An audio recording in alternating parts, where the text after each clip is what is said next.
बिस्मिल्लाहिर्रहमानिर्रहीम। हदीस नबवी है, दो औरतें रसूल अल्लाह सल्लल्लाहु अलैहि वसल्लम के पास आईं। इनके हाथों में सोने के दो कंगन थे। तो आपने इनसे फरमाया, क्या तुम दोनों इसकी ज़कात अदा करती हो? उन्होंने अर्ज़ किया, नहीं।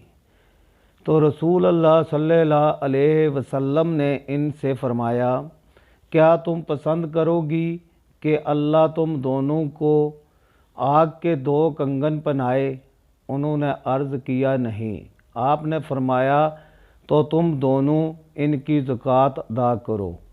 मेरे चैनल को सब्सक्राइब करें, वीडियो को लाइक और शेयर करें। अगली वीडियो तक दें इजाज़त। अल्लाह हाफ़िज़।